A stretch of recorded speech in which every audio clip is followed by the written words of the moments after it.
ملت کا پاسبان ہے محمد علی جناح۔ بابا قوم قائد اعظم محمد علی جناح کا آج 148واں یوم پیدائش ملک بھر میں عقیدت اور احترام کے ساتھ منایا جا رہا ہے، جن کا آغاز وفاقی اور صوبائی دارالحکومتوں میں توپوں کی سلامی سے ہوگا۔ مزار قائد پر گارڈز کی تبدیلی کی پروقار تقریب ہوگی۔ بابا قوم کے یوم ولادت پر ملک بھر میں آج عام تعطیل، شہر شہر تقریبات اور سیمینارز کا انعقاد کیا جائے گا۔ بانی پاکستان کی انتھک جدوجہد، دانشمندی اور قیادت کو خراج تحسین پیش کیا جائے گا، جس کے نتیجے میں برصغیر کے مسلمانوں کے لیے ایک علیحدہ وطن کا قیام عمل میں آیا۔ محمد علی جناح 25 دسمبر 1876 میں کراچی میں پیدا ہوئے۔ ابتدائی تعلیم سندھ مدرسۃ الاسلام میں حاصل کی، پھر لندن سے قانون کی ڈگری لی۔ قائد اعظم نے سیاست کا آغاز انڈین نیشنل کانگریس میں شمولیت سے کیا۔ 1913 میں محمد علی جناح نے آل انڈیا مسلم لیگ میں شمولیت اختیار کی، الگ مسلم ریاست کے لیے برصغیر کے مسلمانوں کی رہنمائی کی۔ صدر مملکت اور وزیر اعظم کا قائد اعظم کے یوم پیدائش پر خراج عقیدت۔ قائد اعظم نے سیاسی جدوجہد کے ذریعے تاریخ کا دارہ بدلا۔ ان کے ویژن، عزم اور استقلال سے مسلمانان برصغیر کے لیے آزاد وطن ممکن ہوا۔ قائد اعظم نے پاکستان کا مقدمہ نہایت وضاحت کے ساتھ پیش کیا۔ قائد ایک جمہوری اور خود کفیل پاکستان کا ویژن رکھتے ہیں۔ صدر آصف علی زرداری کا پیغام، ہم قائد کی بصیرت، غیر متزلزل ہمت اور بے مثال عزم کی یاد تازہ کر رہے ہیں۔ قائد اعظم نے وہ کر دکھایا جس کو بہت سے لوگ ناممکن سمجھتے تھے۔ قائد کی انتھک محنت اور اس کی بدولت ہمارا وطن پاکستان معرض وجود میں آیا۔ قائد کی جدوجہد کا سفر یقین کی طاقت کے ذریعے خوابوں کی تعبیر کا ثبوت ہے۔ وزیر اعظم شہباز شریف کا پیغام، chairman joint chief services chief اور افواج پاکستان کا بابا قوم کو خراج عقیدت۔ مسلح افواج قائد اعظم کے لازوال ویژن اور بے مثال قیادت کو خراج تحسین پیش کرتی ہے۔ بابا قوم نے انتھک کوششوں سے خود مختار اور آزاد پاکستان کی بنیاد رکھی۔ یہ پروگرام جو ہے پاکستان کا نیوکلیر، نہ یہ میرا ہے نہ یہ کابینہ کے آنریبل ممبرز کا ہے، یہ پاکستان کے 24 کروڑ یہ عوام کا یہ پروگرام ہے۔ اس کے اوپر کوئی قطعاً کمپرومائز نہیں ہوگا۔ It is just deterrence, nothing else. It's a programme to defend Pakistan, national defence complex اور دوسری جو اینٹیز ہیں ان کے اوپر جو پابندیاں لگائی گئی ہیں وہ اس کا کوئی جواز نہیں ہے۔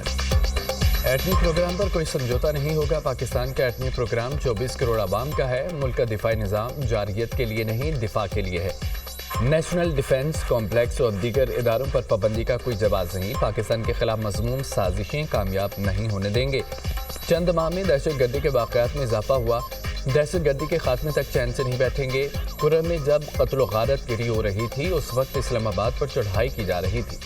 وزیر اعظم شہباز شریف کی کابینہ اجلاس میں گفتگو، یقین ہے تحریک انصاف سے بات چیت میں ایسا حل نکلے گا جو پاکستان کے بہترین مفاد میں ہوگا۔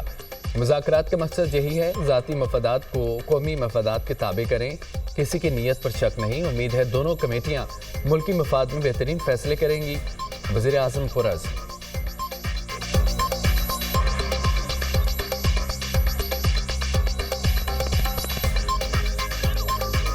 ہماری پہلی میٹنگ بھی ہو گئی ہے پی ٹی آئی کے ساتھ۔ قومی مفاد کا تقاضا یہ ہے کہ ہم اپنے ذاتی مفادات کو قومی مفادات کے تابع کریں۔ میں کسی کی نیت کے اوپر شک نہیں کرتا۔ مجھے پوری امید ہے کہ دونوں پارٹیاں پاکستان کے بہترین مفاد میں پاکستان کو امن اور استحکام بنائیں گے۔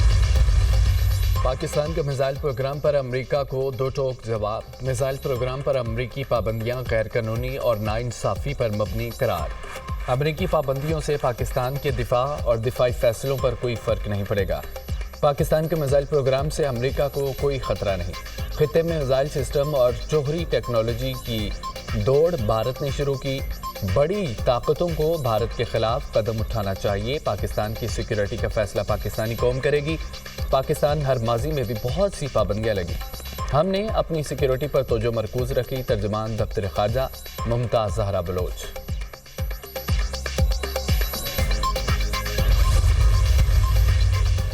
وفاقی کابینہ کا اپوزیشن کے ساتھ مذاکراتی عمل کے آغاز کا خیر مقدم۔ काबीना ने मुल्क को ट्रैक पर लाने के लिए अपोजिशन का मुस्बत किरदार नागुज़ीर करार दे दिया। वज़ीर आज़म की ज़ेर सदारत वफाकी काबीना का इजलास, अहम कौमी अमूर, मुल्क की मजमूई सूरत हाल का तफसीली जायज़ा।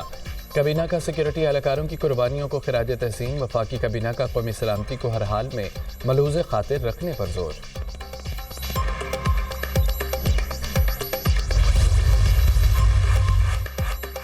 मुज़ाकरात के नतीजे खेज होने के हवाले से पुरुमीद हूँ, समझते हैं मुज़ाकरात जल्द अज जल्द ख़त्म हो। मुज़ाकराती कमेटियों का पहला इजलास इब्तदाई और गैर रस्मी था। मुज़ाकरात के अगले दौर में मुतालबात तहरीरी तौर पर हुकूमती कमेटी के सामने रखेंगे।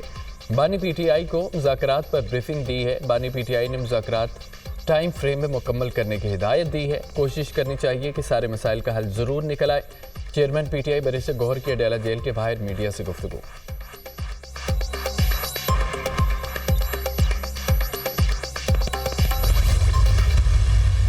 सियासत में हिस्सा लिया या ले रहे हैं, सबका ट्रायल होना चाहिए। बिल्कुल क्लियर है ना, जब एक का होगा तो सबका होगा। मुझे तो ये बात है कि ये अपने लिए भी खबर खोद रहे हैं। असल चीज़ ये है कि लोगों के मुकदमे, लोगों के मसाइल हल हों, तब्दीली आने वाली है। 1-1.5 महीने से ज़्यादा लंबी बात नहीं है।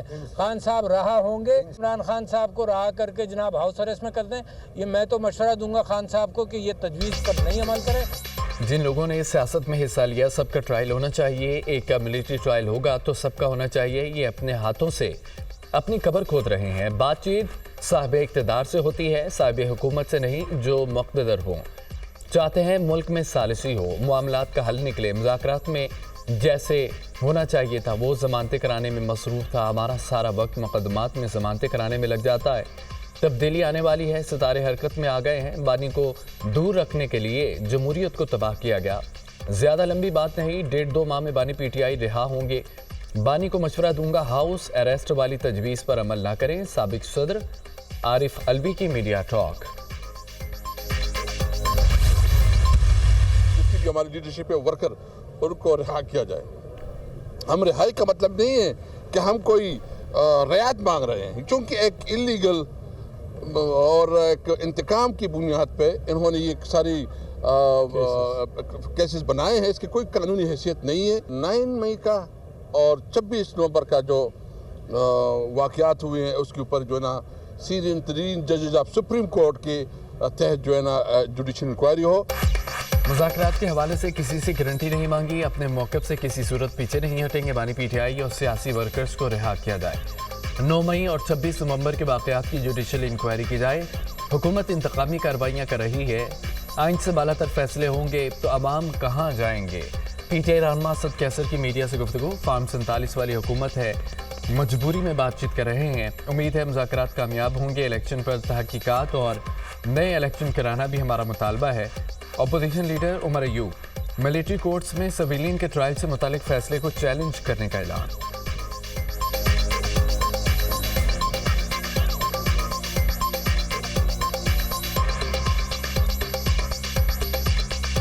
एक मजबूरी के तहत हम लोग ये नेगोशिएशंस कर रहे हैं। मजबूरी क्या है कि इस वक्त आपके सामने जो लोग बैठे हुए हैं वो गवर्नमेंट में फॉर्म 47 की गवर्नमेंट है। ये एक हकीकत है। 9 मई के ऊपर जुडिशल कमीशन और हमारी जो इलेक्शन जो हमारा हुआ था 8 फरवरी का, उसके ऊपर भी एक क्लियर कट कमीशन या फिर उस पर तहकीकात और फ्रेश इलेक्शन, ये हमारी डिमांड्स हैं।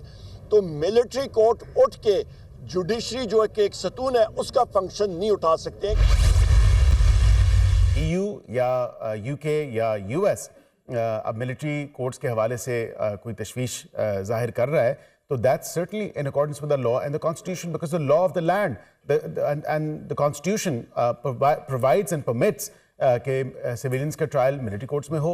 इसी तरह आपने इमरान खान साहब का अपने इंटरव्यू में भी कहा कि इमरान खान साहब के अपने दौर हुकूमत में मिलिट्री जो ट्रायल हुए या मिलिट्री कोर्ट्स में जो ट्रायल हुए जिन लोगों के, वो आपको भी पता है। उस टाइम क्या ये मिलिट्री कोर्ट्स में जो ट्रायल्स थे वो हलाल थे? बानी PTI के दौर में सिविलियन के मिलिट्री ट्रायल हुए, अब मिलिट्री ट्रायल को हराम करार दिया जा रहा है। हमने कभी नहीं कहा मुज़ाकरात नहीं करेंगे। 2 जनवरी को PTI मुज़ाकराती कमेटी चार्टर ऑफ डिमांड पेश करेगी। अमरीकी पाबंदियों से मुतालिक वज़ीर आज़म का वाज़ेह बयान आ चुका। GSP+ के हवाले से दोहरा मेयार नहीं होना चाहिए। बैरिस्टर अकील मलिक की प्रोग्राम दुनिया महर बुखारी के साथ में गुफ्तगू।